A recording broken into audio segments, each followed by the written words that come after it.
Семьямызбенен отырған кезде енді қайынсіңлімнің подружкалары келді үйге. Келді да, Дико, мен анау Қазақстан Қызылорда несінде жұмыс жасаймын. Давай сен объявление берейік. Бегунок қой, ол кезде бегунокқа объявление берейік, я деді. Сосын мен отырында қанша демем? Тегін деді. Тегін болса тағы бере бер онда дедім. Содан бегущий строкаға шықты. Шыққаннан кейін енді ол кезде мен түнімен жүріп 3-4 жасайтын тұғым. Азынан кешке дейін 3-4, оны еще сатамай былай анаяқта 3-4-тан кейін бетім қайтқаған ғой, сағат 4-ке дейін, таңғы 4-ке дейін 3-4 істегенмін жалғыз өзім.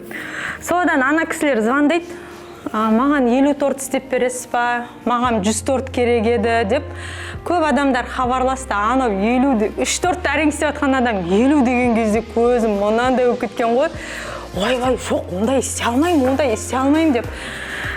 Кейін барып ойландым, что бізге керек екен ондай нәрсе. Өйткені сұраныс бар болып тұр ғой, маған жасап бер деп жатыр. Бізде ондай ешкім жасап беріп жатырған жоқ.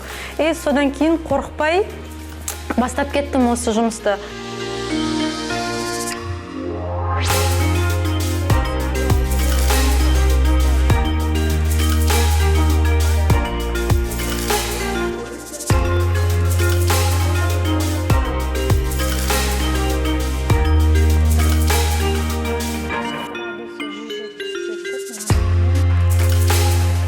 Ет тамақтың қамырын қолмен су араластырып жасаған кезде, оны барып пешке салып пісірсеңіздер, ол қатты болып қалады, ол да дәл сондай сияқты.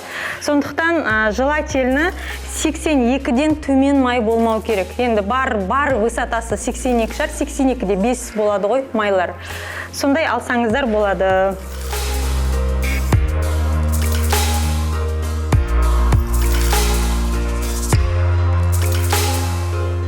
Динара Берікқызымен бірге жасаған мини пирогтарымыз өте мен үшін қызықты болды. Маған ұнады. Ең бастысы мен декретте отырған анамын.